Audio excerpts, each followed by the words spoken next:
معاشی طور پہ۔ السلام علیکم، آپ دیکھ رہے ہیں برنگ پوائنٹ میں ہوں محمد مالک۔ دو لفظ اگر میں استعمال کروں تو آپ کو پاکستان کی پولیٹیکل سچویشن کو شاید سمجھ آ جائے۔ ایبسولوٹ کیوس، ٹوٹل کیوس ہے۔ آج آپ نے دیکھا کل عمران خان صاحب کا وہ فیٹفل جلسہ آ رہا ہے جس کے اندر ملتان میں انہوں نے اناؤنس کرنا ہے کہ ڈیٹ کب وہ لانگ مارچ کر رہے ہیں۔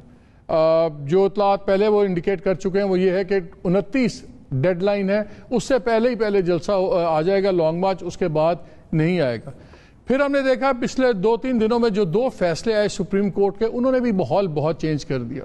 پہلا فیصلہ 63A پہ آیا، وہ بھی کنٹروورشل تھا کیونکہ 3 ججز ایک طرف تھے، 2 ایک طرف تھے۔ 2 ججز کا خیال تھا کہ ان کے جو دوسرے آنریبل ججز ہیں انہوں نے آئین کو خود لکھ دیا ہے، نیا آئین انہوں نے تشریح نہیں کی۔ پھر آج جو فیصلہ آیا یہ پوسٹنگ ٹرانسفرز وغیرہ پہ، اس کے اوپر انہوں نے بین لگا دیا اور ڈیٹیلز مانگ لی سب کچھ۔ اوبویسلی پی ٹی آئی نے بہت اس کو اپریشیٹ کیا، لیکن جو پیورٹنز ہیں قانون کے وہ کہتے ہیں کہ ایگزیکٹو کے اندر کھل کے عدلیہ آ گئی ہے، لیکن پاکستان میں عدلیہ کے فیصلوں کو ایک پولیٹیکل ویدر کاک کی حیثیت ہے، اور لوگ سمجھتے ہیں کہ شاید یہ انڈیکیٹ کر رہے ہیں کیا ہو رہا ہے کیا نہیں ہو رہا۔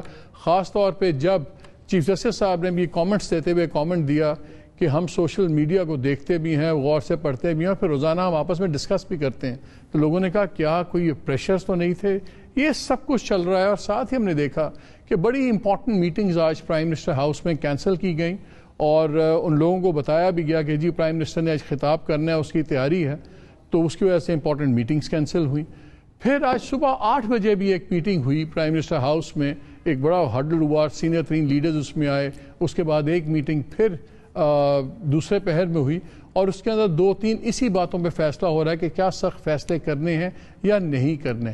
کلیئر ڈفرینسز کی ہم باتیں سن رہے ہیں بٹوین راول پنڈی اینڈ اسلام آباد، جس میں اب بلیم ایٹ لیسٹ اسلام آباد والے یہ کہنا شروع ہو گئے ہیں کہ دیکھیں جی جتنی سپورٹ وہاں تھی ہمیں نہیں مل رہی، اور ہمارے پہ اب پریشر یہ آ رہا ہے کہ آپ سخت فیصلے لیں، چاہے وہ IMF کے ساتھ اپنی ڈیلز کنکلوڈ کریں، یا آپ جو سا ہے دوسرے سخت فیصلے کریں، سبسڈیز اور سخت بجٹ، اور اس کے بعد آپ سپٹمبر اکتوبر وغیرہ میں الیکشنز کروا دیں۔ انہوں نے کہا یہ 2 کام نہیں ہوں گے۔ کیا اس کے بدلے میں یہ مان رہے ہیں وہ بھی میں آپ سے شیئر کروں گا۔ اور جب یہ سب کچھ چل رہا ہے یہ کلیئر ہے کہ اگلے 2 دن کے اندر فیصلہ کر لے گی یہ حکومت کہ کیا انہوں نے فل ہاک جس کو کہتے ہیں جانا ہے، کیا اگر یہ بجٹ لائیں گے تو پھر یہ اگلے سال بیٹھنے کا اس کا مطلب ہے ان کا فیصلہ ہو جائے گا، یا سب کچھ انٹرم گورنمنٹ پہ چھوڑ کے یہ ڈیزالو کر کے الیکشنز میں چلے جائیں، بیکاز ان کو وہ گارنٹیز نہیں مل رہی۔ اور میں اس لیے بات کر رہا ہوں کہ میں نے آج یہ پروگرام شروع کرنے سے پہلے ایک سیگمنٹ ریکارڈ بھی کیا تھا شہزاد خان عباسی سے، انہوں نے بڑی انٹرسٹنگ باتیں بتائی ہیں، وہ بھی میں آپ سے شیئر کروں گا۔ اب کہاں پہ ہم جا رہے ہیں یہ چیز تو نظر ہے کہ ایبسولوٹ شو ڈاؤن ہے۔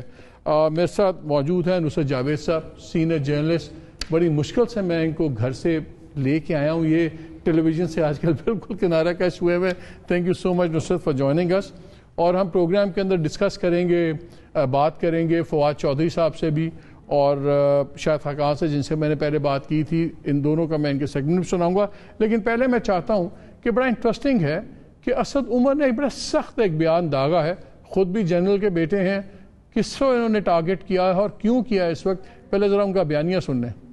کان کھول کر سن لیں فیصلہ سازی کرنے والے، خدا نخواستہ عمران خان کے اوپر کچھ ہوتا ہے، کوئی ان کو حراست میں لینے کی کوشش کی جاتی ہے، اگر ہم نے وہ راستہ اپنانے کی کوشش کی، پہلی بات تو جس بڑی تعداد میں پاکستانی قوم کھڑی ہو گئی ہے اور فیصلہ کر بیٹھی ہے کہ غلامی نامنظور ہے اس قوم کو، یہ ممکن بھی نہیں ہے آپ کے لیے، لیکن اگر آپ نے یہ غلطی کی پاکستان کی تاریخ آپ کو معاف نہیں کرے گی۔ بند کمروں کی سازش اور ضمیر فروخت کر کے، ضمیر خرید کر عمران خان کی حکومت کو گرایا گیا۔ صورتحال جو ہے وہ زہر ہوتی ہے۔ بہتری کا راستہ یہ ہے الیکشن کال کریں، سیاسی افراتفری، ایک معاشرتی عدم استحکام نظر آ رہا ہے، یہ سب کا سب جو ہے وہ ختم ہو جائے گا اور پاکستان کا دوبارہ سے انشاءاللہ تعالی بہتری کا سفر شروع ہو جائے گا۔ جس دن بڑے فخر سے بتایا گیا کہ جناب اکبر بگٹی کو ہم نے مار دیا ہے، اور ایسے مارا اس کو پتہ بھی نہیں چلا کہ کدھر سے وار آیا تھا، 15 سال سے زیادہ گزر گئے ہیں، بلوچستان آج بھی سنبھالا نہیں جا رہا۔ یہ باتیں جو ہیں بند کمروں کے اندر بڑی اچھی لگتی ہیں۔ بڑی صاحب وہ بھی شیخ رشید صاحب کا بھی چلائیے تھا جو انہوں نے انٹرویوز کی بات کی. نگران وزیر اعظم کے لیے معیشت دانوں کے انٹرویو پنڈی اسلام آباد میں ہو رہے ہیں. ساری کی ساری اپوزیشن ایک ووٹ پہ زندہ ہے. جتنی دیر کریں گے اتنی سیاسی. اچھا میری یہ بھی میں دوسرا اس لیے سنایا کہ میں نے ISPR کو کانٹیکٹ کیا. میں کہا شیخ رشید صاحب کہہ رہے ہیں آپ ہو رہا ہے. پھر آپ نے دیکھا ہوگا حفیظ شیخ صاحب کی بھی ضمانت ہوئی, وہ کیا کہتے ہیں حفاظتی ضمانت کے آ سکتے ہیں سب کچھ. تو ISPR نے تو بڑا ٹھوک کے ڈینائی کیا. انہوں نے کہا جی بالکل غلط بات ہے, کوئی ایسی کوئی بات نہیں, ہمارا کوئی تعلق نہیں. تو میں کہا آپ آفیشلی کیوں نہیں اناؤنس کرتے رسپونڈ. انہوں نے کہا جی ہم کس کو کریں, کتنی باری کریں, بہرحال آئی تھنک کرنا تو چاہیے. لیکن یہ جو کلیئر چیز آ رہی ہے, جو آپ اسد عمر کی آپ نے بات سنی, یہ بات سنی, پھر ہم بڑی انٹرسٹنگ ان کی باتیں بھی ہم سن رہے ہیں پولیٹیشنز کی. ڈائریکٹ فوج کو کیوں سارے ٹارگٹ کر رہے ہیں آپ؟ سب سے پہلی بات یہ ہے میری لائٹ ٹھیک ہے نا؟ آپ بہت خوبصورت لگ رہے ہیں. بڑی مہربانی آپ کی, کیونکہ بہت دنوں بعد آیا ہوں. میاں بات یہ ہے کہ یہ جو فرما رہے ہیں تو یہ تو گھر کے بچے ہیں نا, تو یہ جو مرضی کہہ لیں ان کو حق پہنچتا ہے. ان کے DNA میں ان کو حق مل جاتا ہے, امیونٹی ہے ان کے پاس. نہیں بابا, یہ ان کو ورثے میں مل جاتا ہے نا. تو یہ جو مرضی فرما لیں, اس پہ میں کامنٹ نہیں کروں گا. لیکن میں صرف اتنا ضرور کہوں گا کہ انہیں خالی اکبر بھٹی یاد رہا ہے. آپ دیکھیں ان کا متعصبانہ ذہن, یہ نہیں یاد رہا کہ ذوالفقار علی بھٹو نام کا ایک بندہ بھی پھانسی لگا تھا. یہ بھی یاد نہیں رہا کہ یہاں لیاقت باغ میں دن دہاڑے خاتون کو مارا گیا تھا. اس کے باوجود اگر سندھ ابھی تک یہ پاکستان کھپے کہتا ہے اور وہاں کوئی علیحدگی پسندگی کی تحریک نہیں چل رہی اس انداز میں, تو آپ براہ مہربانی ذرا اس کا بھی ذکر رکھیں.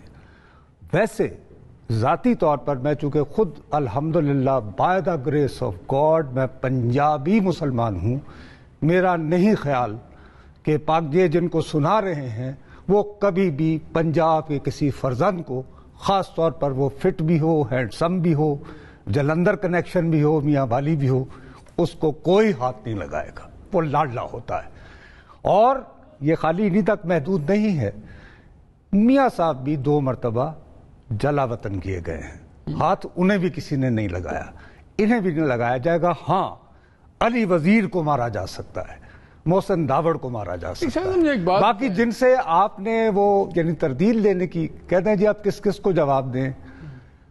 اگر ایک سابق صدر آصف علی زرداری جس نے اپنی بیوی کے قتل ہونے کے باوجود کہا پاکستان کھپے, تو وہ ایک بات کر دیتا ہے اور کرتے ہی خود ہی اسے احساس ہوتا ہے کہ یار مجھ سے بونگی لگ گئی, کہ جی وہ دانستگی میں نکل گیا, تو نیکسٹ ڈے تو آتا ہے. صاحب یہ بتائیں اب ان کے پاس آپشنز ہیں کیا؟ کیونکہ بڑی انٹرسٹنگ گفتگو ہم سن رہے ہیں.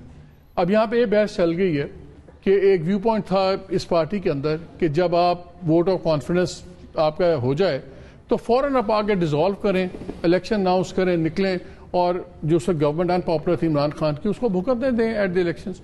تب انہوں نے دعویٰ یہ کیا کہ جی ہمارا یہی پلان تھا, ہمیں لوگوں نے کہا کہ نہیں آپ پہلے گورنمنٹ بنائیں اور پھر کچھ چیزیں سٹیبلائز کریں پھر آگے چلیں. آج ہمیں یہ کہا جا رہا ہے کہ لوگ یہ کہہ رہے ہیں کہ ہم نے تو ان کو کہا تھا بھائی فوراً الیکشن اناؤنس کریں, یہ چاہتے تھے کہ ہم گورنمنٹ میں رہیں, کچھ معاملہ ٹھیک کریں اور پھر ہم آگے جائیں. اب یہ نیم بلیم اور بلیمنگ گیم بھی شروع ہو گئی ہے. عدالتی فیصلے بھی اس پرسپیکٹو میں دیکھ لیں, بلیم گیم بھی دیکھ لیں, تو اس کا کیا مطلب ہے؟ یہ پیج ایک پیج پہ اکٹھا آنے سے پہلے ہی پیج میں نہیں, وہ پیج وغیرہ کی تو داستان عرصہ ہوا ختم ہے, اور ان بیچاروں کو تو کبھی اس پہ جانا نصیب ہی نہیں ہوا. جہاں تک میری ذاتی بات ہے بھائی, as a humble student of Pakistan politics, میں ٹھیک ہے میں ٹیلی ویژن سے دور رہتا ہوں کیونکہ ذرا عمر بھر کون حسین کون جمع رہتا ہے, اچھا نہیں لگتا ٹی وی پہ اس عمر میں آپ بوڑھی گوڑی لال لگام کے ساتھ. لیکن میں کنسسٹنٹلی اپنے اردو اور انگریزی کالموں میں اور ٹویٹس میں یہ لکھتا رہا ہوں کہ عمران خان صاحب کو ووٹ آف نو کانفیڈنس کے ذریعے گھر بھیجنے والا آئیڈیا غلط ہے. آپ اگر یہ میسج دینا چاہتے ہیں کہ عمران خان صاحب کے پاس قومی اسمبلی میں اکثریت نہیں رہی, تو آپ اسپیکر کے خلاف ووٹ آف نو کانفیڈنس کر دیں. لیکن اس کے ریزنز تو پتہ اور تھے نا. اس کی ریزن جو ہے تھا کہ خاص اپوائنٹمنٹ ہوگی تو وہ جنرل صاحب آ کے ان کی زندگی حرام کر دیں گے. جب وہ بار بار پوچھا گیا کہ بھائی یہ کیوں کر رہے ہیں آپ ڈائریکٹ کیوں آپ نے وزیر اعظم کے خلاف کر دی, تو یہ تاریخ دیتے تھے 29 مئی 2022 کہ اس سے پہلے کرنا ہے جی. اچھا میں نے کہا یار شاید آج کل بھئی علم الادات کا زمانہ ہے, کسی نے کو تاریخ انہیں بتائی ہوگی. وہ سوچ بچار کی تو پتا چلا کہ ایک زمانے میں 3 مہینے پہلے ایک اپوائنٹمنٹ ہو گئی تھی اسلم بیگ صاحب سے 17 اگست سے جون میں. تو وہ کہنے لگے کہ اس دفعہ اس تاریخ کو دہرایا جا سکتا ہے لیکن 6 مہینے پہلے. اچھا میں اور وہ 29 کو ہوگی. میں چاہ رہا ہوں آپ اس کے بعد پھر یہ تحریک عدم اعتماد نہ رہی, شاید یہ تحریک عدم